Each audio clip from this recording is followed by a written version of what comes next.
Welcome to the Firepreneurs Podcast. I'm your host, Jeff McDowell Jr. And I'm Bennett Grove. Between us, we have 20 years of firefighting experience. And over 15 years of experience building, growing, and leading small businesses. Each episode, we get after it by discussing leadership, life, and development. We'll also unpack the wins and losses that we've experienced along the way. You ready, big dog? I'm ready, my man. Let's get it.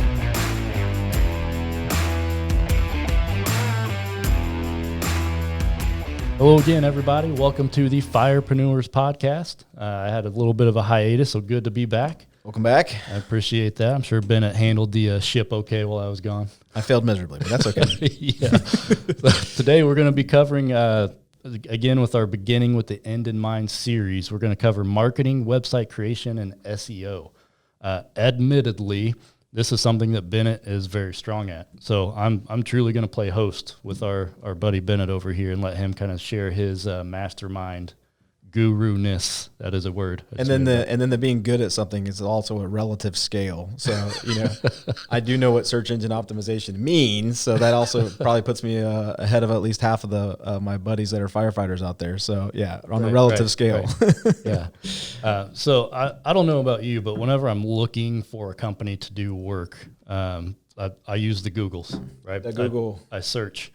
We're going to talk a little bit about that today, but I immediately eliminate any company that doesn't have a website. And normally Google will have that, like their little website link, and you can see if they have a website. If they don't have a website, I'm generally not calling that person.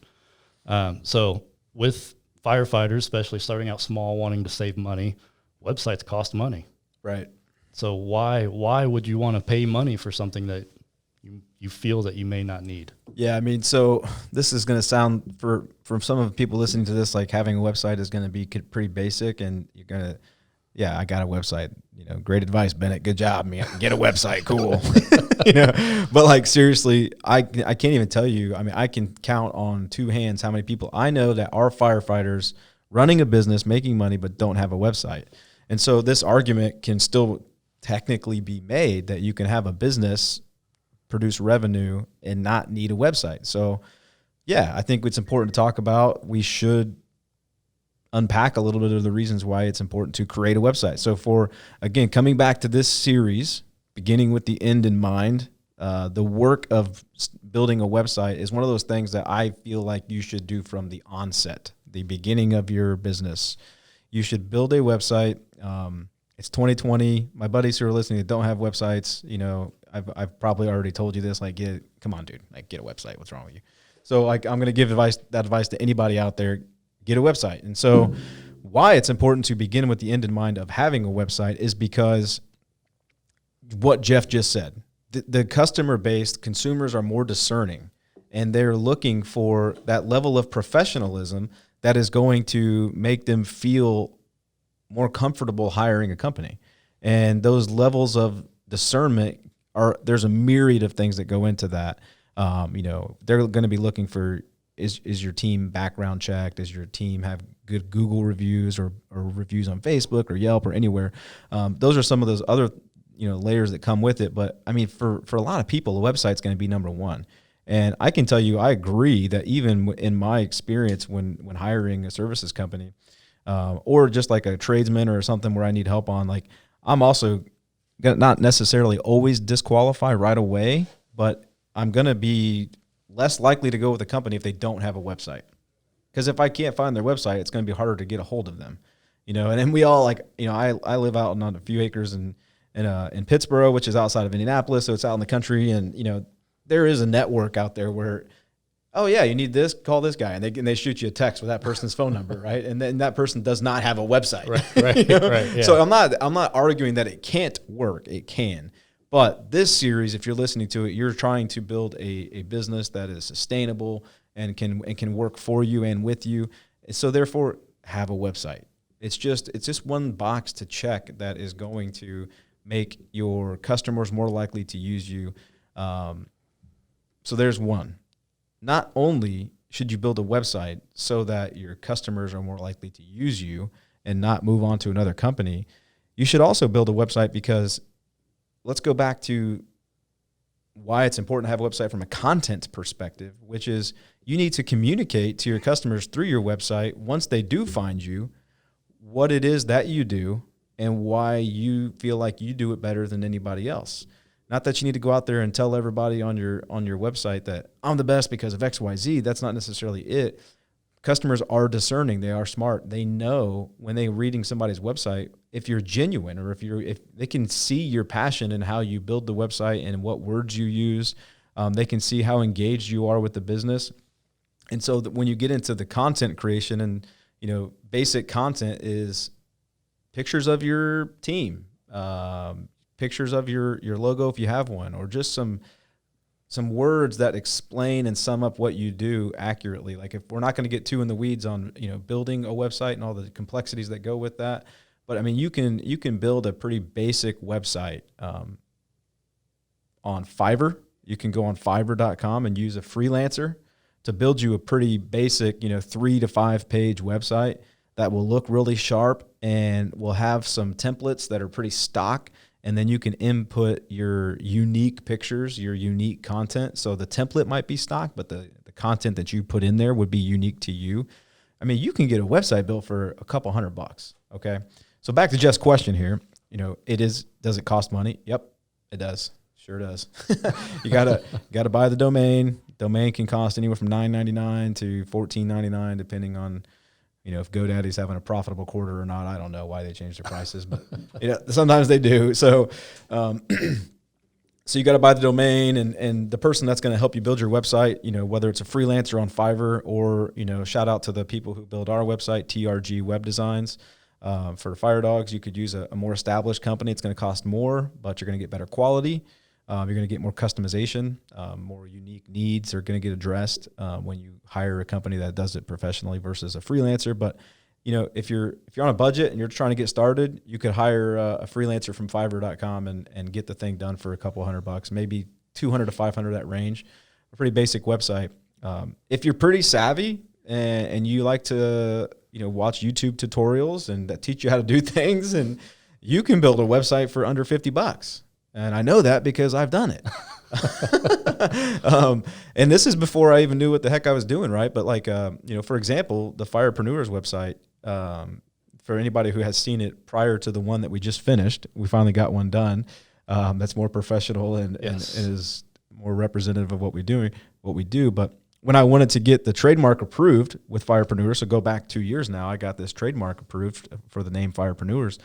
They want specimens, and this goes back to one of our first episodes with Brad Story. When you file for trademarks, you have to submit to the USPTO, and to submit to the USPTO, you have to have what's called specimens that show that you're using the name in business, in commerce already. And so I had to show that we were using it. So I built a website, and I got it off. I got the hosting, and I got the domain, and I built it and slapped it together, and it was under $50. And the thing was that WordPress, GoDaddy, they all have website builders now. So you can kind of just follow the steps and just get something stocked to at least get the ball rolling. And that's what Jeff and I will talk about a lot in our podcast, is that sometimes just taking imperfect action is better than no action at all. Yeah. So for sure. For a website, when creating a website, like the imperfect action, like make one. Get one, get started. You can always fine tune it. You can always come back to it, make it better. If you're on a budget and you're really hesitant to spend the money, you can do it for under $50. Watch some YouTube videos, teach yourself. Don't want to teach yourself, you have your time's too precious and you're super busy. I totally get that too. If you're a firefighter full time, or if you're somebody this is a side hustle or you're just getting started, you might have your hands in a lot of different baskets and you want to focus on what you're good at. This isn't something you're good at. You don't want to become good at it. That's fine too. Go on Fiverr. It's a software as a service, that you can get on there and put your project out and somebody will bid on it, or you can go and research and find a freelancer and they can do it for relatively cheap. But that is business. Like, you have to spend money to make money. I mean, you hear that adage and a cliche, and it's just one of those ones just true. And there's so many instances of which it's true, and this is one of them. And so building a website is key. We'll get into some other reasons why a website's key, but to your point, it's you might be thinking about the expense up front. There's so many reasons to do it, because I just know so many guys that don't, and they get comfortable not having a website, and they feel like they're making some money and making some business, but there's just a sea of missed opportunity by not having a website. And if you don't do it from the beginning, the likelihood that you do it once you start getting the phone to ring a little bit is going to diminish. And then you could go 1 to 2 years not have a website the whole time. And I feel like you would just look back and regret not having done it in the beginning. Yes. And that's a good decision-making tool for anybody, is if you feel like you're going to look back on the decision and regret having not done the thing, if you feel like there's going to be a chance that you're going to regret it, like, then maybe you should reconsider your decision there. Yeah. A website would be something I feel like most people would regret having not done in the beginning. Yeah. So that leads me into some buzzwords of search engine optimization. And this goes with the series, beginning with the end in mind. So if this is a business that you're planning on being your retirement or passing down to your children, something along those lines, and you're going to grow, search engine optimization is going to be huge to the growth of that company. And admittedly, like I said, I'm not a marketing guru by any means, but I do know that history on the internet and search engine optimization is like credit history. The longer you've been there, the higher it's going to help you rank, which, of course, when people start searching, the higher you rank, people are normally clicking on those first 1 to 3 options and calling those 3 people. Everything's right now, right? Nobody wants to scroll through and be on the 3rd page finding somebody that they're calling. So the sooner you do it and you establish that history, the better it's going to help you rank later because you've been there longer. There's a lot more to it. That's very basic. But that's another reason why to get your website up early, especially if it's something that you want to grow. Now, SEO, I know, Bennett, you kind of have an interesting story on how you're self-taught, really. You have an interesting story on how you became self-taught and why you started to learn this stuff. Right. So for our business, when we first got everything moving, we got started, got the website up, starting to do work. I was full-time firefighter, and my business partner who I started the company with, Aaron TG, he's no longer my partner. I own Fire Dogs 100% now, but he was my partner at the time. And so here we are, we're setting out, and we think we're going to conquer the world and get a couple jobs under our belt, and we're starting to get things moving and reaching out, trying to do some of the sales, trying to reach out to, property managers, realtors, organizers. We land a few jobs and we get busy. And then at the firehouse, not on a fire, but actually playing basketball, right? And this is how it happens. If anybody's a fire department, probably somebody has a story like this. I tear my meniscus and I'm down. So just start the company and got a little bit of money coming in, and it's a 2-man team because Aaron and I started it together and we owned it. And so we don't have team members yet, nor could we afford them. So, I'm down. I can't work. And I'm like, I can't lift. I mean, it's pick things up, put things down, and like your knee, like wobbling and like you dropping to the ground because your knee buckles because you just tore your meniscus. Like, it's not going to work. So we had a good buddy who's still a firefighter at Grissom, and Jason Hoffmeister. Do you remember Hoff? Oh, yeah, I remember Hoff. Okay, so he was like our saving grace because he ended up working for us part-time, and he and TG would do the jobs, and I wasn't going to sit around with nothing to do. So I was like, okay, what can I do? And so I started researching, like, getting your business started, and started learning some of this terminology like SEO, search engine optimization.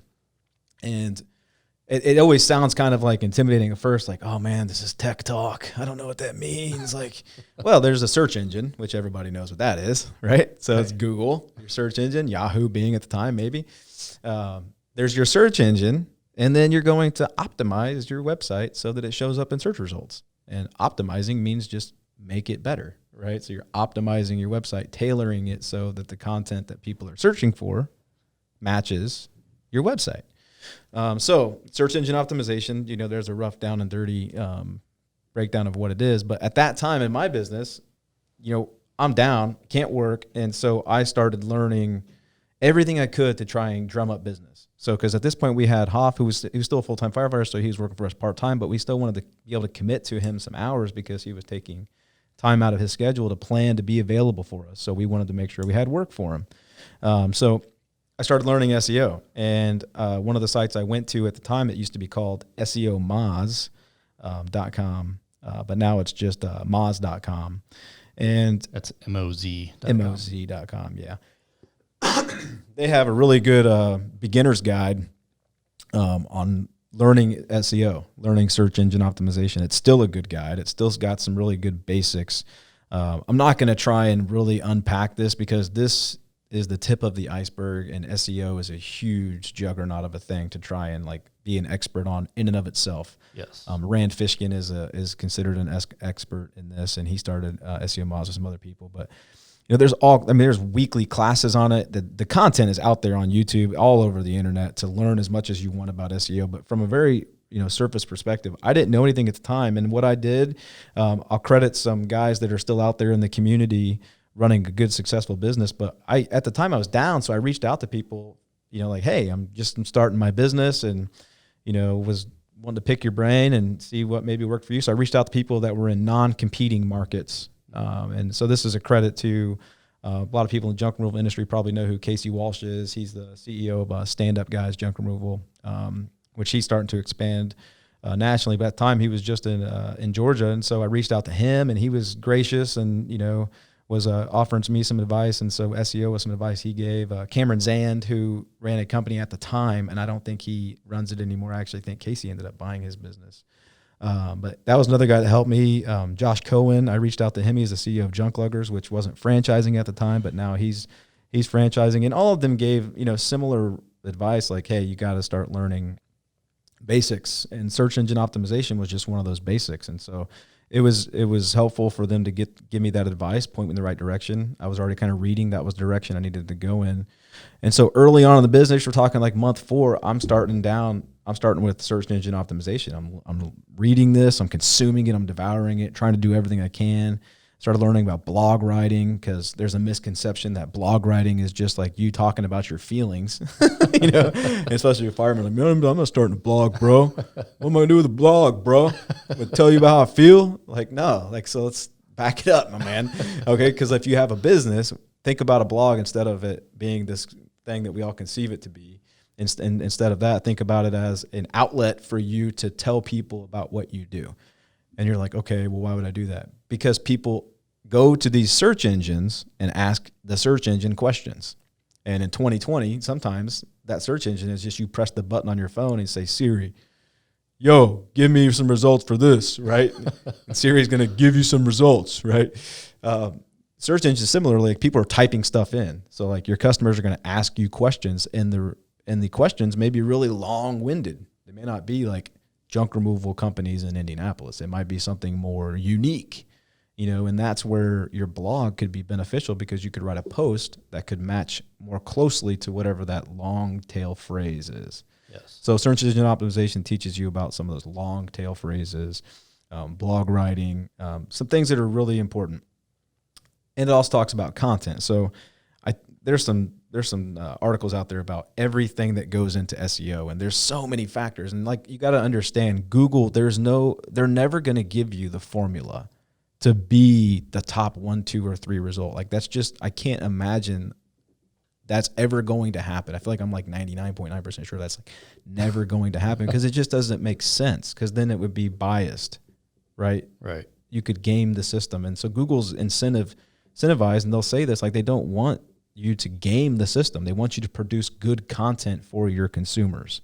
So search engine optimization at its core is produce good quality, genuine content that relates to your business and what service you provide. Now back to the story of how I got into this is we did that. Now I'm not saying my content was really good at the time. It's gotten better. And Imperfect action. That's right. Imperfect action. It's probably gotten better recently because I brought my wife and to the company after she had our first kiddo. She was an English teacher, and she's better. We both have English degrees, but she's better at it than I am. And so our content creation has gotten better. Credit to Miranda Grove, not me. But in the early stages, I was writing blog posts, and I was writing pages, and I was putting content in and updating the website frequently. And that's what it does too, is like when you write a blog post, it tells Google that you're putting in fresh content. So Google's spider, or the bot that crawls your site, it will come back more frequently to your site if you are putting out content regularly. So then you start learning about cycles and like how to put out content. And so I was doing that first month. I did it, and I was reading about it and trying to get better at it. I wasn't doing it right in the beginning. We started to get better and started doing it right. But by the effort of doing it from the beginning, so full circle, beginning with the end in mind, doing this at the beginning, creating the website and starting to put some content on it, and then starting to maybe write a blog post, once a month or something, but doing it consistently, man, time is going to go so fast. It's just going to go fast when you have a business. And I know in the beginning, when you're just getting started, it doesn't feel like that.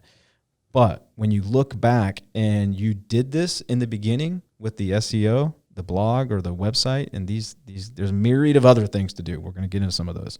So, don't just be like, well, you only talked about these two things. You should have talked about this too. Like, believe me, marketing is never something you can sum up in an hour. Right. But by doing that in the beginning, the results you're more likely to show up in the rankings. And for us, we were very fortunate to, in a market where we have many franchises, all the big names are here in the franchising world of junk removal. We got 1-800-GOT-JUNK. We got Call of Chunk Selling Junk. We got Junk King. We've got J-Dog, and then there's some smaller franchises that are here now too. And that's in addition to other just independent operators that run really good businesses. And there's plenty of those too. Just stand-up guys. Junk Removal is a company, but just talking about like stand-up guys that run businesses, right. There's plenty of those here too. And they do good with their websites. And so you're competing with so many people. It's specific to the franchises. They just have big marketing budgets. And so they have dedicated people to make sure they show up in search results. Yes. To the best of their ability. So, depending on how big you want to grow your company, you have to know that you're up against stiff competition, especially in 2020. I started in 2011. It was a stiff competition back then, but it's getting more competitive every day, especially in the home services sector as a whole. Like, more people are getting tuned into this. So I feel like this advice is just as relevant now as it will be in 5 years from now, or it was 5 years ago. Like, it's build a website, invest in search engine optimization, put good content out, good quality, ethical content. Like in the search engine world, they talk about white hat, black hat. You want to put out good content.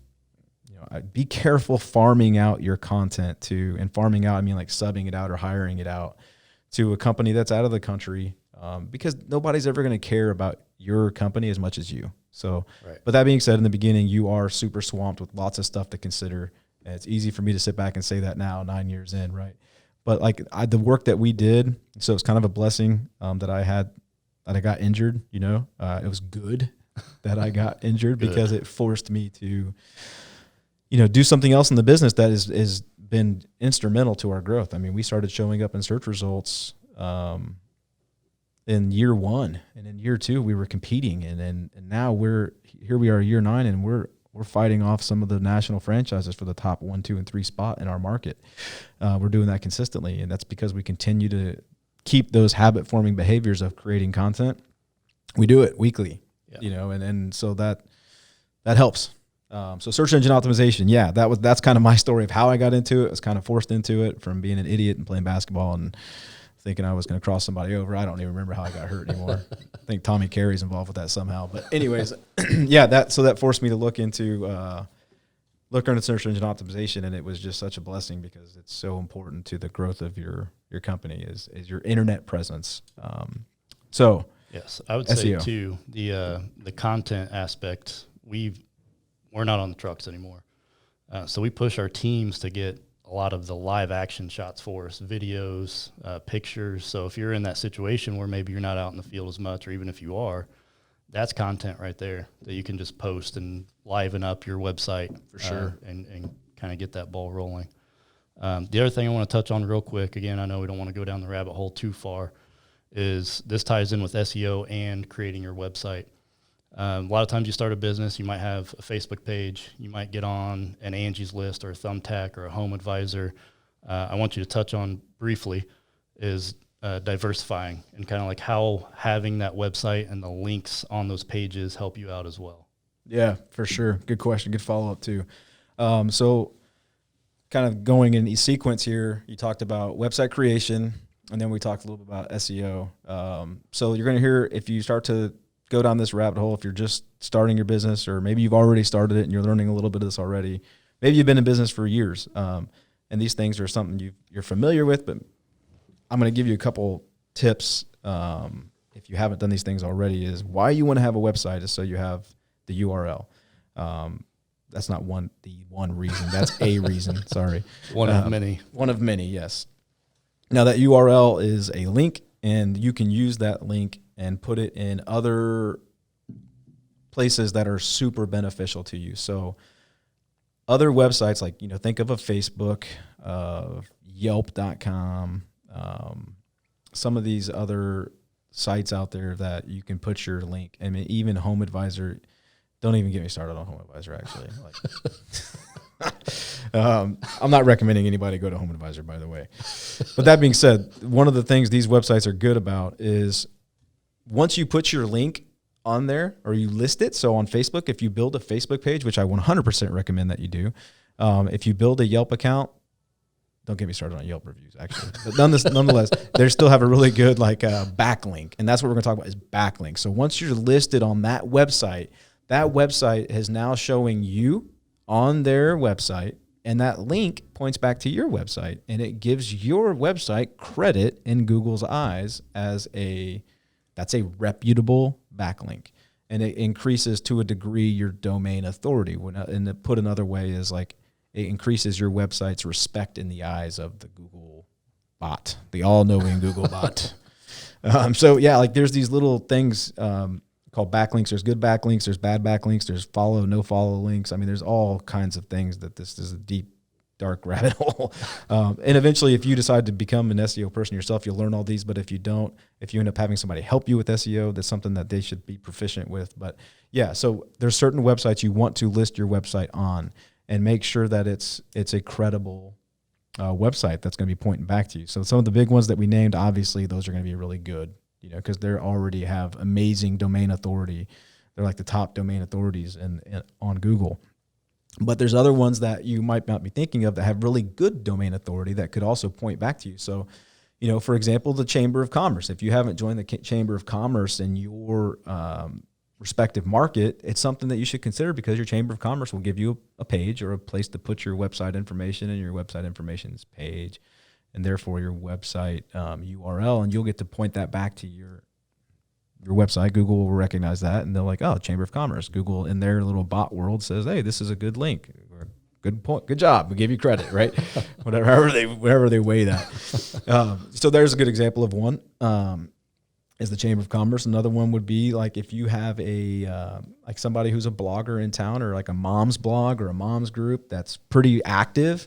They might be able to profile you, or you might reach out to them and say, hey, would you consider featuring our small business on your blog? And then they could write an article about you, and they would point a link back to your website as well. These are little things that you can do that by doing so, it's giving your website in the SEO world some credibility. But obviously from a marketing perspective, if they're promoting you in the moms group, or you're at the Chamber of Commerce events, or you're on Facebook, that now we're getting into the marketing of your business as well. Yes. So it's a win-win to do that. Yes. So signing up for these directories, or signing up for these groups that could possibly do good things for your business on two sides, right? You're going to network and meet people that can help you with attain business, but you're also going to get the backlinks and some of the credibility that comes with being on those directories for an SEO reason. Yeah, and oftentimes these things you can do for free. Now you get into joining memberships, or obviously paying for sponsorships. That stuff ends up costing money. But just setting up the profiles and asking people to review you, things of that nature, that's free stuff you can do. Again, simply by having a website and just getting your link out there. Yeah. You said something I want to touch on. I meant to bring this up earlier. Reviews. Holy cow. Website creation, SEO. Okay, listen, if you don't have a website and you're relying on I got a Facebook page and I've got my phone, that's all I need. Okay. But of reviews to get, Google reviews are excellent and arguably the best review to have. There's there's some technical sides of having like a really good Yelp review score because of the way that Yelp shows up. But ultimately, Yelp showing up on Google results for the most part, right? Predominantly. So Google is the best review in my mind to have for your for your business. So you can have a Google My Business page, but guess what you need to have on your Google My Business page? A freaking website, dude. Like, come on. So like create the website, improve your SEO by getting reviews, but like get reviews. So there's a lot of little ways to do this. I'm going to give you some tips on how I think an effective way to do it. There's a software out there. We don't use software to get our reviews. Like there's a company called Nice Job that does it. They have a really successful, record and good reviews themselves of getting companies reviews. So you could partner with a software like that. You can do a more of a manual process, which is you could, at the end of the job, give the customer some type of information about your website. You could give him or her a card, and on that card could have a QR code, and the QR code could take the customer to the link to write the review for you. Or you could just write out the link on the sheet and hand it to them like a review sheet, like, hey, please give us feedback. We do this in our company. We give a sheet that says we encourage feedback, both good and bad. If we did something that we can improve upon, we would love to know about it. Please email us. Please give us the chance to make it right. If we did something that we could have done better, please email us that. If you think we did do a good job, here's some outlets that you can leave us a review on. And we express to our customers, and to me, there's no shame in this. Like, we're a small business, and the way that we grow is by getting feedback from customers like you. And so if you think we did a good job, please let us know. Here's some outlets. So we give that to every customer at every job, and not everybody's going to write a review, obviously, because if they did, we would have a lot more reviews than we have, but we do pretty good at it. I think we're knocking on the door 700 5-star reviews on Google. So there's power in reviews, not just from like a, verification, authentication standpoint, trust but verify with customers. It's also from a search engine optimization perspective, super important. So reviews, definitely make that part of your early from the beginning with the end in mind strategy. Make reviews a part of this. They go hand in hand. There's a lot of other things that go hand in hand with marketing, so I could really go down a lot of different rabbit holes here. Yeah. But like reviews for sure. If you're going to take the time to do the website creation, focus on search engine optimization from the beginning, reviews has to be a part of that. And I would say ask for them. You can't, some people will just go out of their way to write a review, but if you ask for them, you will gain a lot more in return. Yep.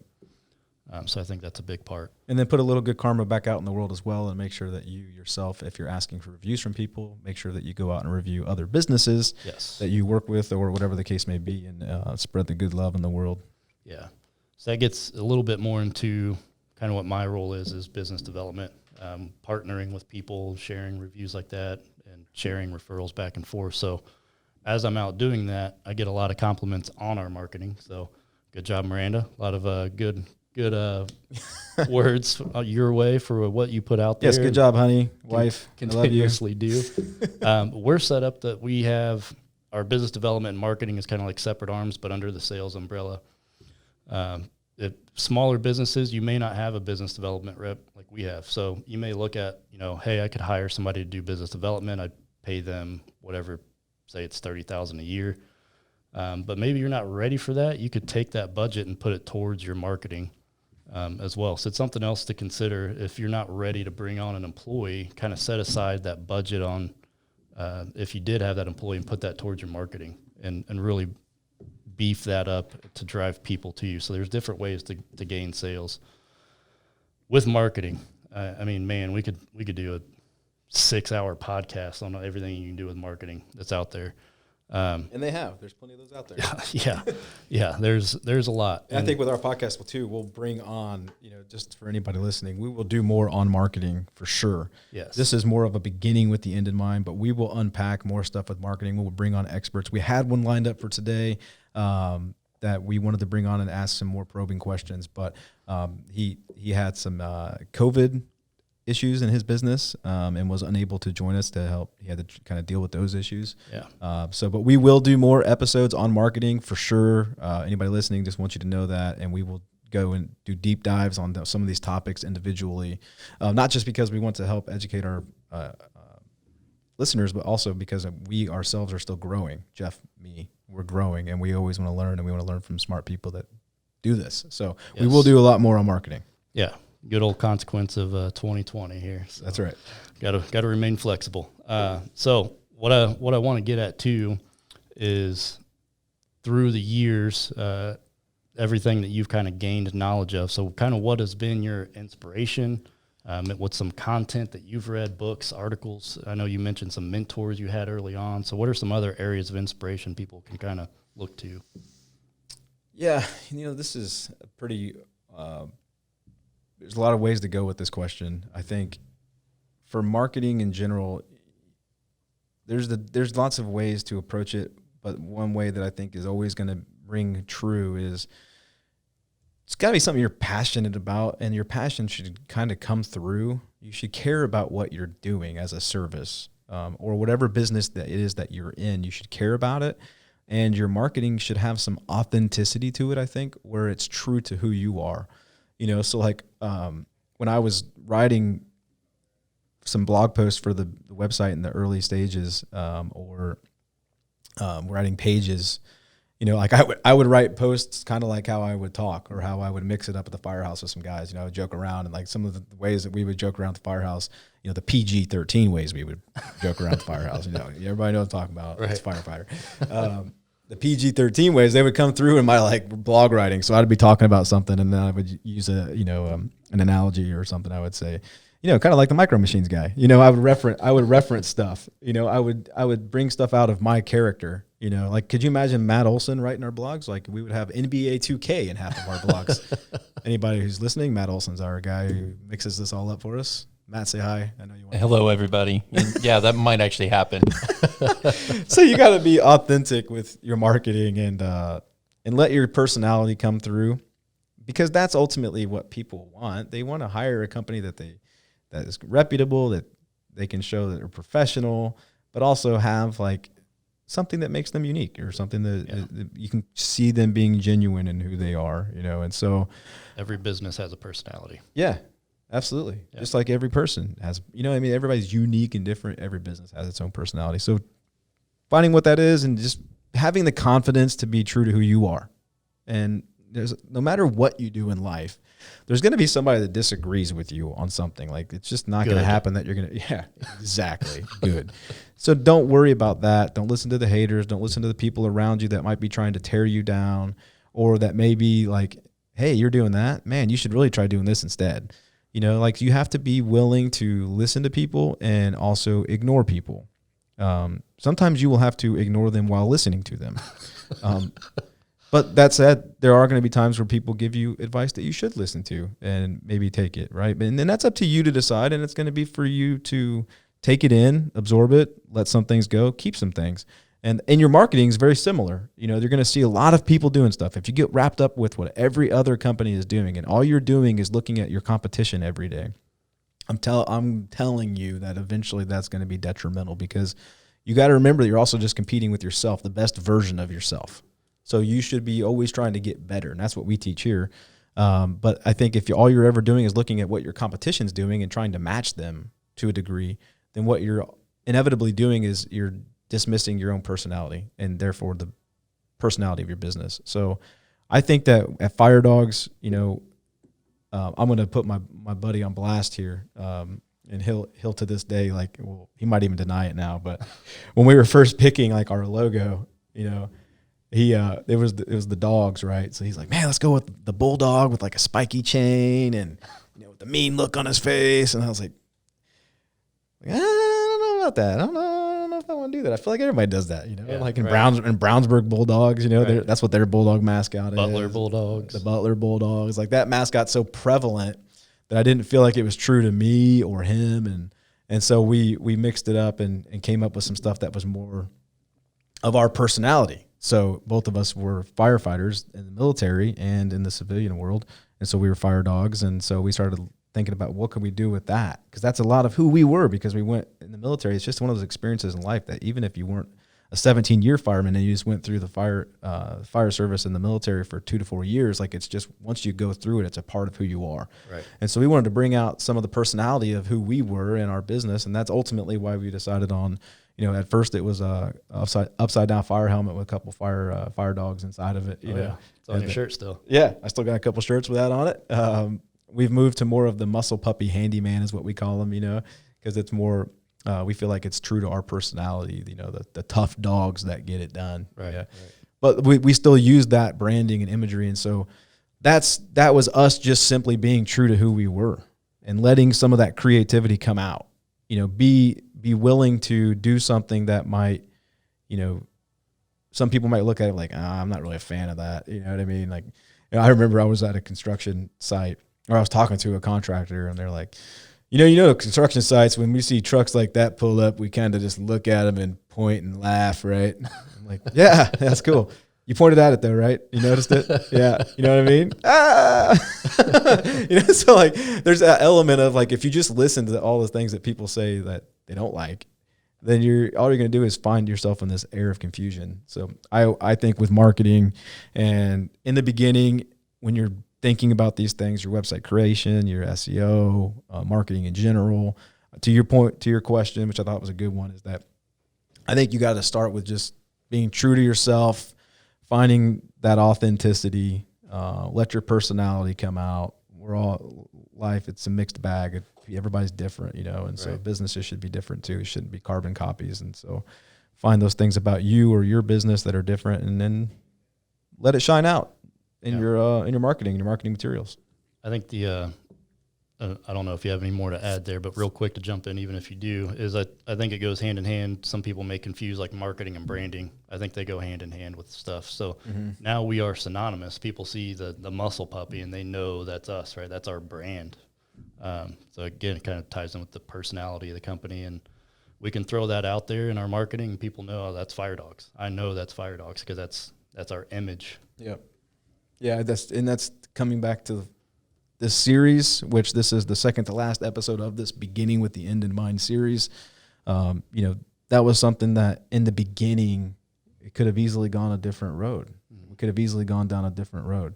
And I'm not beating my buddy up here, but at the same time, like if we would have gone that route, we would have eventually had some, branding and marketing issues. We wouldn't have been being true to who we were. And instead we chose a path that we were being authentic, and, it wasn't like I made the decision alone. He was right there with me. Like, yeah, this is it. He actually drew it, the first version. My boy Tig out there. Yep. He might have wanted to go with the bulldog with the spikes at first, but like once we kind of like found some images we liked and some ideas, like he was sketching it because he was always good at that kind of stuff. So that was some of the passion shining through. Like we wanted to find something that worked, and so by being true to who you are and letting your authenticity shine through, like.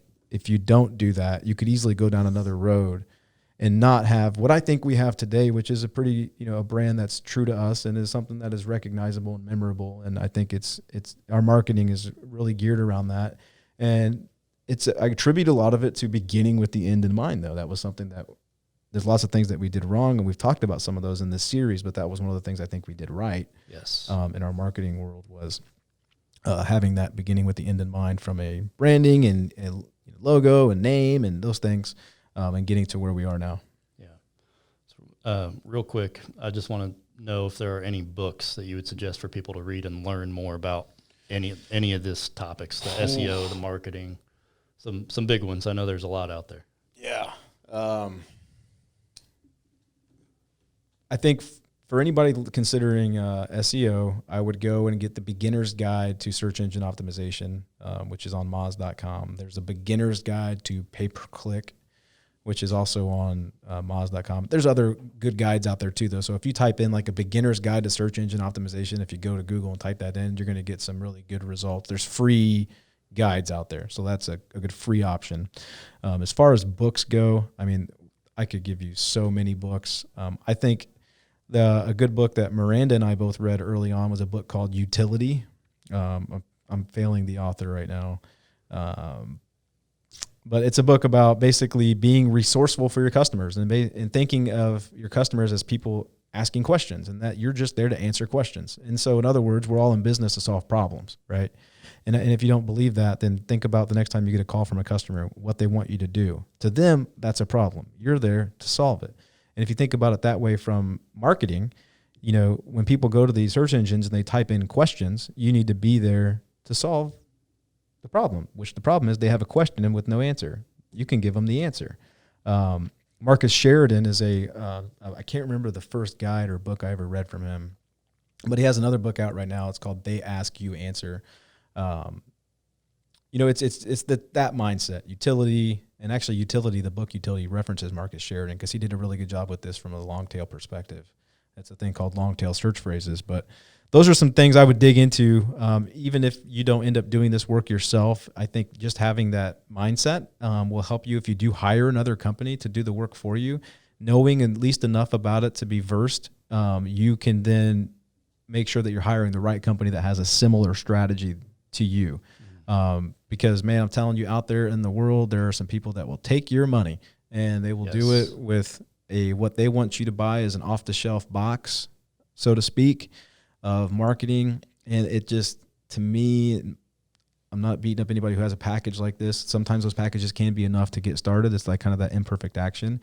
But I just think it kind of sometimes does a disservice to the authenticity of your brand and your marketing when you try to buy an off-the-shelf, we're going to get you, we're going to write 5 pages and 5 posts and, do this and it's going to be, we're going to produce all the content, write it. You're missing an opportunity to insert your own personality into the business. So if you do go with some of those packages, just try to leave yourself an opportunity to weave in your personality into the business, or at least have some background knowledge so that when you do implement a package like that, you're versed enough to see when something doesn't quite match up with you. But yeah, those are a couple books, a couple guides to read for some takeaways here to learn search engine optimization, learn pay-per-clicks, and other conversation. But Moz has two manuals there, guides.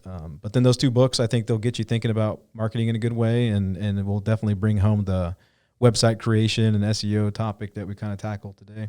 Yeah. So guerrilla marketing, I know, is another big one that we read early on. Yeah. I'm drawing a blank on that author as well. I apologize, but that'd be another one to throw out there. Yeah, boots on the ground, guerrilla marketing.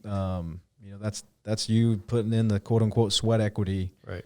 You're out there walking the streets, handing out flyers, door hangers. You got to be careful with the post office about what you actually put on a customer's home or mailbox. Found that out the hard way. There's a loss for you.